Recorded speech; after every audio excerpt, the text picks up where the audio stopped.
اسلام آباد high court کے ججز کی جانب سے عدالتی معاملات میں مبینہ مداخلت کے معاملے پر آج سپریم کورٹ میں اسقط نوٹس کیس کی تیسری سماعت ہوئی۔ چیف جسٹس قاضی فائز عیسیٰ کی سربراہی میں 6 رکنی بینچ نے کیس کی سماعت شروع کی تو اٹارنی جنرل منصور عثمان آوان نے حکومت کی جانب سے جواب جمع کرانے کے لیے مزید وقت مانگتے ہوئے موقف اختیار کیا کہ مجھے اس کیس میں وزیر اعظم سے بھی بات کرنی تھی۔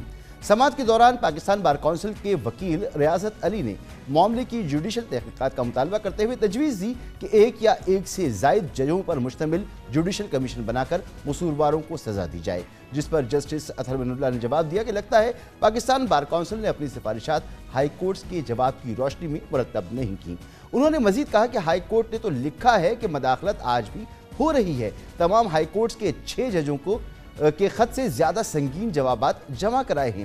جسٹس اطہر من اللہ نے ریمارکس دیے کہ یہ مداخلت فیض آباد دھرنا کیس سے رکی، نہ ہی کسی اور چیز سے۔ آپ بتائیں ایسا کیا ڈر پیدا کیا جائے کہ یہ سلسلہ رکے؟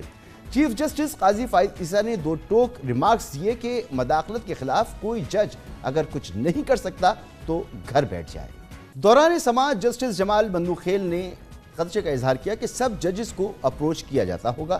انہوں نے انکشاف کیا کہ مجھے بھی رابطہ کرنے کی کوشش کی گئی لیکن میں کسی کے دباؤ میں نہیں آیا۔ چیف جسٹس نے کہا کہ ڈسٹرکٹ جج کے پاس بھی پار ہوتی ہے، مداخلت پر کھڑا ہو جائے، سپریم کورٹ کوئی ہدایت جاری کرے گی تو اس سے ماتحت عدلیہ کمزور ہوگی۔ جسٹس اطہر من اللہ نے سوال اٹھایا کہ سپریم کورٹ کا 7 رکنی بینچ توہین عدالت کی کارروائی نہیں کر سکا تو ہائی کورٹ ججز کیسے کریں گے؟ جسٹس جمال بندوخیل نے تجویز دی کہ ذاتی طور پر ہر جج اپنے آپ کو مضبوط کر لے کہ کوئی رابطہ کی کوشش نہ کرے، اگر میں کمزور ہوں تو وہ کامیاب ہو جائے گا۔ جسٹس اطہر من اللہ نے کہا کہ ہم یہ کہہ رہے ہیں کہ مداخلت ہو تو بس ہمیں تگڑا ہونا چاہیے۔ جسٹس اطہر من اللہ نے پھر سوال اٹھایا کہ مداخلت ہو ہی کیوں؟ 2018 میں مداخلت سے کسی ایک سیاسی جماعت کو فائدہ ملا، آج کسی اور کو مل رہا ہے۔ جسٹس اطہر من اللہ نے کہا کہ 6 ججز نے مشترکہ خط لکھا جبکہ حتمی ذمہ داری تو وفاقی حکومت کی ہے۔ انہوں نے کہا کہ کسی مہذب معاشرے میں ملزمان کو اب تک سزائیں دی جا چکی ہوتی ہیں۔ جسٹس جمال بندوخیل نے ریمارکس دیے کہ وزیر اعظم کو اسی لیے بلایا تھا کہ وہ پوچھتے کہ کس نے مداخلت کی، کیا انہوں نے کچھ کیا؟ جسٹس منصور علی شاہ نے ریمارکس دیے کہ کوئی ایسا سسٹم بنانا چاہیے کہ اگر کچھ ہو جائے تو جیسے آپ سب وکلا اکٹھے ہو جاتے ہیں اسی طرح ججز اکٹھے ہو جائیں۔ جب ججز اکٹھے کھڑے ہو جائیں گے تو کوئی کچھ نہیں کر سکتا۔ آج D G I S P R نے ایک غیر معمولی پریس کانفرنس کے دوران عدالتی معاملات میں مبینہ مداخلت کے حوالے سے پوچھے گئے سوال پر کہا کہ بغیر ثبوت کوئی الزام نہیں لگانا چاہیے۔ افواج پاکستان کو سیاسی معاملات میں الجھانے سے کسی کو فائدہ نہیں ہوگا۔ 25 مارچ کو اسلام آباد ہائی کورٹ کے 6 ججز نے عدالتی معاملات میں مبینہ مداخلت اور دباؤ میں لانے سے متعلق سپریم جوڈیشل کونسل کو خط لکھا تھا۔ چیف جسٹس قاضی فائز عیسیٰ نے خط کا اسقط نوٹس لیتے ہوئے 7 رکنی لارجر بینچ تشکیل دیا تھا، جس نے سماعت کے بعد اپنے تحریری حکم نامے میں معاملے پر رد عمل کے لیے تجاویز طلب کی تھیں۔ بہت اہم یہ معاملات ہیں، بہت اہم سماعت ہیں، اس پر ہم بات کریں گے۔ عابد زبیری صاحب ہمارے ساتھ موجود ہیں، سابق صدر سپریم کورٹ بار۔ سر بہت شکریہ آپ کا وقت دینے کے لیے۔ سر فرمائیے گا، آج سپریم کورٹ میں ججز خط کے معاملے کی تیسری سماعت تھی۔ حکومت کے علاوہ عدالت نے جس سے بھی تجاویز مانگی سب نے جمع کرا دی، لیکن آج سماعت غیر معینہ مدت کے لیے ملتوی کر دی گئی۔ کیا آپ نہیں سمجھتے کہ اس کیس کو جلد سے جلد منطقی انجام تک پہنچایا جانا چاہیے؟ ہاں، بسم اللہ الرحمن الرحیم، بہت شکریہ آپ کا۔ دیکھیے بالکل اس کا بالکل منطقی انجام تک پہنچانا چاہیے، اسی کی کوشش ہو رہی ہے، لیکن ایک شاید ممبر آف دا بینچ شاید اویلیبل نہیں ہوں گے، اس لیے شاید ابھی انہوں نے یہ نہیں کہا غیر معینہ مدت، انہوں نے کہا تاریخ ہم بتا دیں گے آپ کو۔ یہ اٹھتے وقت چیف صاحب نے کہا تھا، تو ہم آرڈر کا انتظار کر رہے ہیں کہ اس آرڈر میں وہ کیا تاریخ دیتے ہیں۔ تو بالکل اس کا ہوگا۔ میں آپ کو یہ بتاؤں کہ ہم 6 لوگ ہیں پاکستان بار کونسل کے ممبران جو اپوزیشن گروپ ہے، ہم لوگوں نے بھی اپنی اپلیکیشن دی ہے اور ہم نے بھی تجاویز دی ہیں۔ اب ہماری باری ابھی تک نہیں ہے کیونکہ ابھی آرگنائزیشنز اور ایسوسیشنز کو سنا جا رہا ہے، لیکن چیف صاحب نے آرڈر کیا ہے کہ جو بعد میں ہم لوگوں کو بھی سنا جائے گا اور ہماری تجاویز بھی زیر بحث آئیں گی وہاں سپریم کورٹ میں انشاءاللہ۔ تو دیکھیے یہ بالکل بہت جی میں پوچھنا یہ چاہ رہا ہوں، جی میں جو آپ سے عرض کر رہا ہوں کہ اب یہ 6 ججوں کا معاملہ نہیں رہا ہے۔ جی جی میں کہہ رہا ہوں، نہیں سن لیں ابھی جو مین اس وجہ سے انہوں نے آج اٹارنی جنرل صاحب نے یہ کہا کیونکہ ریٹرن آرڈر جو تھا وہ آج تک کسی کو ملا نہیں تھا، وہ کورٹ میں ہی شاید سائن ہوا اور پھر اٹارنی جنرل صاحب کو دیا گیا ہے، تو اب اس کے بعد ہو سکتا ہے وفاق اور انٹیلیجنس ایجنسی جس میں انہوں نے کہا ہے ان سے جواب وہ اٹارنی جنرل صاحب جمع کرائیں، تو ہم انتظار کریں گے کہ وہ کیا جواب جمع کراتے ہیں۔ دیکھیے الزام جو ہے اور یہ بات ججوں نے کہی ہے وہ انہی پہ ہے، ایگزیکٹو اور انٹیلیجنس ایجنسیز پہ انہوں نے کہا ہے کہ وہ مداخلت کر رہی ہیں، اور یہ بات اب یہ نہیں رہی کہ یہ پچھلی پرانی بات ہو گئی، کیونکہ پرانی بات یہ پہلے کے معاملے تھے ان 6 ججوں کے جو اس زمانے کے چیف جسٹس کو بتائے گئے، اور جسٹس قاضی فائز عیسیٰ جو سینئر جج تھے ان کو بھی باور کیا گیا تھا کہ ان 6 ججوں کے ساتھ یہ ہو رہا ہے، لیکن اس پہ کوئی کارروائی نہیں ہوئی، اور اب تو بالکل کھل کے بات آ گئی کہ جب سارے ہائی کورٹ سے جواب طلب کیا گیا تو سب نے کہا ہے کہ یہ آپ بالکل ابھی تک یہ مداخلت ہو رہی ہے۔ دیکھیے آپ نے بات سنائی کہ انہوں نے کہ جو پریشر نہیں لے سکتا وہ چلا جائے، نیچرلی پریشر اسی پہ آتا ہے جو پریشر لیتا ہے، فون اسی کو آتا ہے جو فون اٹھاتا ہے، لیکن یہ پرانی کانسیپٹس ہو گئے۔ اب جو ان 6 ججوں نے کہا ہے اور باقی ججوں نے کہا ہے کہ جی اب تو معاملہ تشدد پہ آ گیا ہے کہ اگر وہ اس طرح سے ان کی بات نہ مانے، یہ ہائی کورٹ کے جج کہہ رہے ہیں اس خط میں جس کا آپ ذکر کر رہے تھے 25 مارچ کا، تو ہمارے رشتہ داروں ہمارے بچوں پہ تشدد کیا جاتا ہے، ہمارے کمروں میں بیڈ رومز میں کیمرے نصب کر دیے جاتے ہیں جو دیکھنے کے لیے، تو یہ چیزیں اب تشدد پہ آ گئی ہیں۔ دیکھیں ہر انسان اتنا تگڑا نہیں ہوتا، کوئی جج بھی انسان ہوتے ہیں، اگر جب بھی ہماری ساری کاوش یہ ہے کہ یہ انسٹیٹیوشن یہ نہیں ہے کہ سپریم کورٹ مداخلت کر رہا ہے ہائی کورٹ میں یا ڈسٹرکٹ جوڈیشری میں، بات یہ ہے کہ ایک انسٹیٹیوشنل رسپانس آنا چاہیے، اور جن لوگوں نے یہ کیا ہے اور اس کی ہمارے جو دیکھیں ہمارا اور پاکستان بار کی جو اکثریت ہے اس میں فرق یہی ہے کہ ہم دونوں چاہتے ہیں انڈیپینڈنٹ آف جوڈیشری ہو، لیکن انہوں نے کہا جوڈیشل پہلے انہوں نے کہا تھا کیونکہ انہوں نے چیف صاحب سے ایگری کیا تھا کہ معاملہ executive commission of inquiry act کے تحت ہو جائے، لیکن بعد میں جواب آئے گا جوڈیشل کمیشن، ہم کہتے ہیں اس کی جو بھی تحقیق ہو وہ سپریم کورٹ میں ہو۔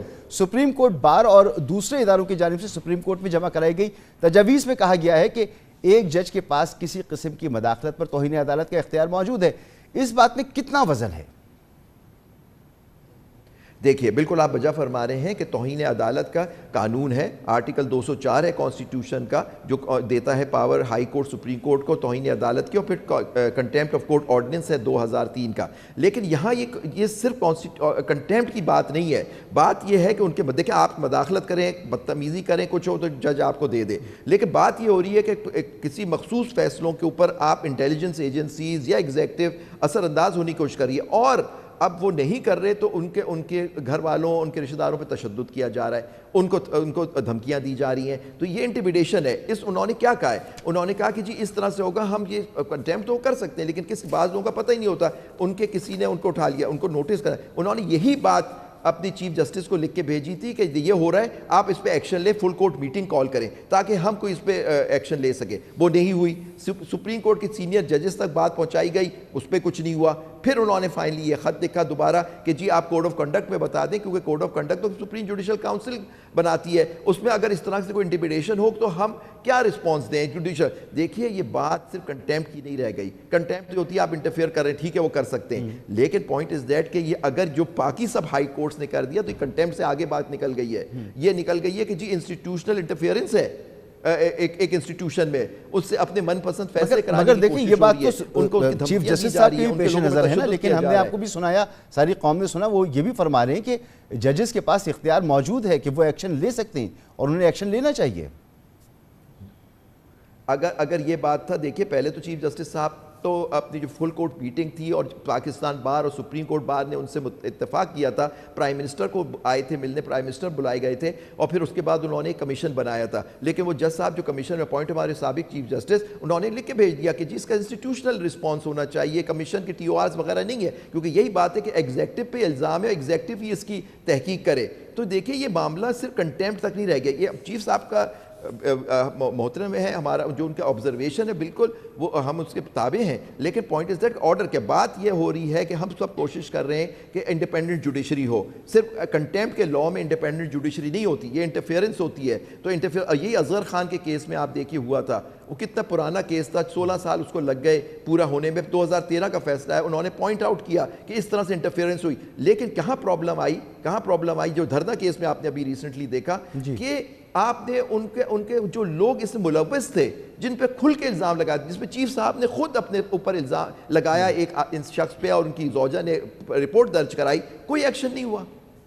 تو دیکھیں نا اس پہ اب یہ مسئلے کا حل کیسے نکلے کہ اس طرح کی بات ہوئی اختیارات تو وہ ایکسرسائز یہ نہیں ہو ججز سکتے. کنٹیمپٹ کا لاء آپ فرمانے کے دے سکتے تھے نوٹس ایکسرسائز نہیں ہو سکتے زبیری صاحب. تو پاکستان بار کونسل نے سپریم کورٹ ججز پر مشتمل کمیشن بنانے کا مطالبہ کیا ہے. خود سپریم کورٹ کی کارروائی بھی سے بھی یہ معاملہ جو ہے کمیشن کی طرف جاتا ہی دکھائی دے رہا ہے. ہم تھوڑا اس سے تھوڑا دیکھیں جوڈیشل کمیشن کا ہمارا جو ہم نے جو 6 لوگوں نے جمع کرایا ہے، ہم بھی پاکستان بار کے ممبران ہیں، ہمارا یہی ہے کہ یہ اس پہ جوڈیشل کمیشن نہیں، سپریم کورٹ خود کمرہ عدالت نمبر 1 میں ایویڈنس ریکارڈ کرے اور اس پہ فیصلہ کرے. یہ ہماری ڈیمانڈ ہے. یہ فرق ہے کیونکہ دیکھیے اصغر خان کیس میں بھی آپ دیکھیے کورٹ نمبر 1 میں ایویڈنس ریکارڈ ہوئی تھی.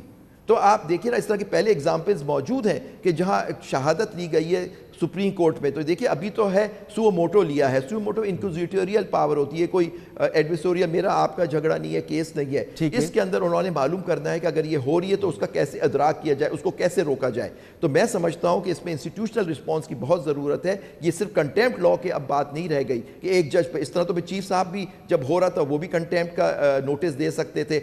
اب آپ شوکت صدیقی صاحب کو آپ دیکھیے بات آپ نے سنائی کہ جی سپریم جوڈیشل کاؤنسل تو مس کانڈکٹ کے بارے میں بات کرتی ہے اور وہاں تو وہ ججوں کے، لیکن آپ دیکھیے خود ابھی جسٹس شوکت صدیقی کا فیصلہ ریورس کیا جب سپریم جوڈیشل کاؤنسل میں ان کو فارغ کر دیا گیا تھا، اس کو ریورس کر دیا، ان کو بحال کر دیا گیا، ان کی پینشن ان کو مل گئی کیونکہ ریٹائر ہو چکے ہیں وہ. لیکن آپ دیکھیے وہ کس نے انٹرفیئر کیا تھا سپریم، اور خود کہا ہے سپریم جوڈیشل کاؤنسل میں کس نے، یا جسٹس فائز عیسیٰ کے خلاف ریفرنس کس نے بنایا؟ حکومت نے بنایا تھا، لیکن جو چیزیں وہ لے کے آئے تھے کس نے دی اس کمیشن یا کمیشن کے اندر جو ریفرنس فائل کیا تھا اس کی ایویڈنس کون لے کے آیا تھا؟ ذرا وضاحت کیجئے گا کہ آپ کیا چاہتے ہیں. آپ لوگ یہ چاہتے ہیں کہ یہی 6 رکنی بینچ جو ہے یہی کارروائی کرے یا جوڈیشل کمیشن بنے؟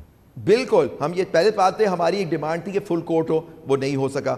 ہماری ڈیمانڈ یہی ہے کہ جی اس میں فل کورٹ یہ جو 6 ممبر بینچ ہے اگر فل کورٹ بنتا ہے تو سر اپیل کہاں جائے گی؟ جوڈیشل کمیشن بنانا ہے اور ججوں کا ہی بنانا ہے تو خود کریں.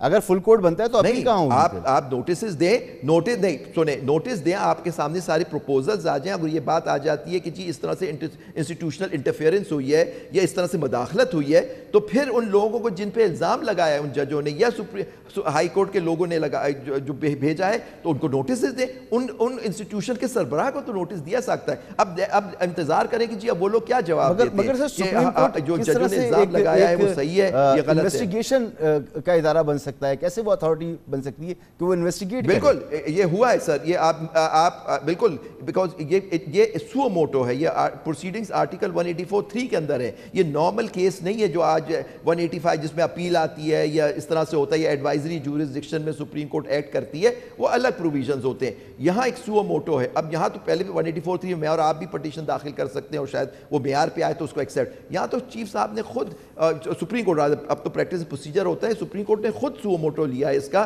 کہ جی اس طرح کی مداخلت ہو رہی ہے تو اس کا کیسے سدباب کیا جائے. اس نتیجے پہنچتے ہیں کہ پرائما فیشی یہ ہوئی ہے. تو میں سمجھتا ہوں کہ انویسٹیگیشن آپ ایویڈنس تو دے سکتے ہیں. یہ اصغر خان کے کیس میں ہو چکا ہے پہلے، سپریم کورٹ نے کئی کیسوں میں شہادت دی ہے اور ہم نے وہ کیسز جمع بھی کرائے ہیں سپریم کورٹ میں جہاں سپریم کورٹ نے خود شہادت لے کے فیصلہ کیا. جی بہت بہت شکریہ جناب عابد زبیری صاحب، سابق صدر سپریم کورٹ بار ہمارے ساتھ موجود تھے. اسی کے ساتھ پروگرام کا وقت ختم ہوتا ہے. اجازت دیجیے، اللہ حافظ.